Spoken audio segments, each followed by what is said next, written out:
नमस्कार सर्वांचे, RG academy या यूट्यूब चॅनलमध्ये सर्वांचे सहर्ष स्वागत आहेत। आज आपण नवीन माहिती घेऊन आलो आहोत की आपण लाडकी बहीण योजनेचे जे पैसे खात्यात जमा झाले आहेत की नाही हे 2 मिनिटात घरी चेक कसं करायचं आहे तुमच्या फोनमधून, आणि हे तुम्ही घरीच करू शकतात। तर व्हिडिओ शेवटपर्यंत नक्कीच पहा, म्हणजे तुम्हाला तुमचं पेमेंट जमा झालं आहे की नाही हे चेक करता येईल।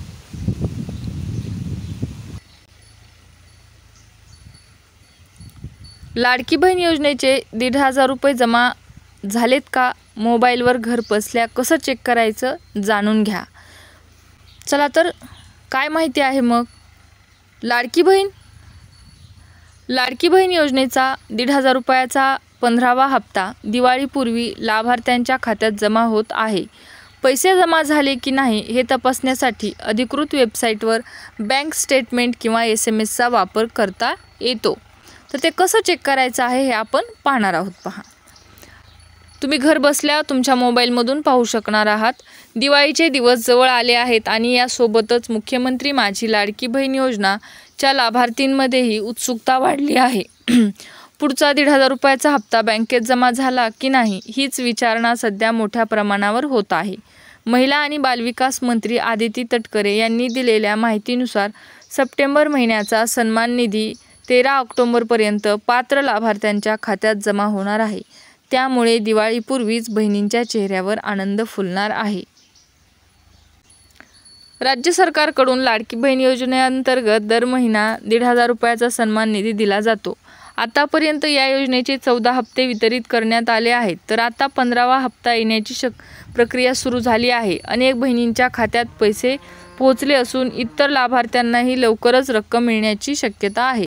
म्हणजे ज्या महिलांचे पैसे जमा होण्याचे राहिले आहेत त्यांचेही लवकरच जमा होणार आहेत। पहा, तुमच्या खात्यात पैसे जमा झाले आहे की नाही हे जाणून घेण्यासाठी खालील पद्धती वापरू शकता। अधिकृत वेबसाईटला भेट द्या, म्हणजेच ladkibaheen.maharashtra.government.in या अधिकृत वेबसाईटला तुम्ही भेट देऊ शकतात। पहा, येथे लॉग इन करून तुमचा KYC आणि हप्त्याचा स्टेटस पाहू शकतात।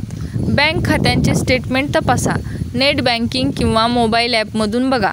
MGP लाडकी बहीण अशा नावाने ट्रान्सफर दिसू शकते।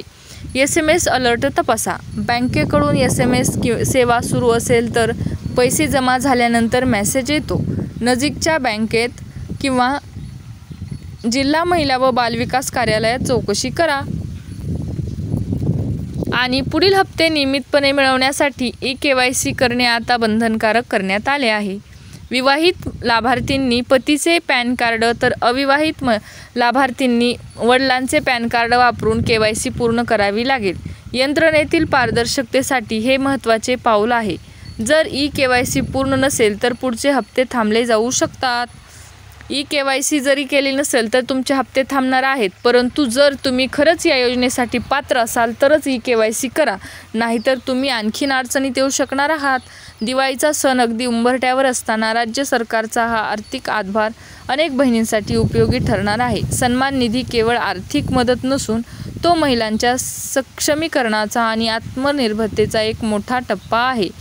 तर अशा पद्धतीने पहा, KYC जर तुमची झाली नसेल तर करून घ्या, आणि तुमचा 15वा हप्ता तुमच्या याच्यामध्ये पडला आहे का नाही, कसा जमा झाला आहे का नाही हे कसं चेक करायचं हे आपण पाहिलं आहे। पहा, तर तुम्हाला अधिकृत वेबसाईटवर जायचं आहे आणि त्याच्यातून तुम्हाला तिथलचं स्टेटस पाहायचं आहे।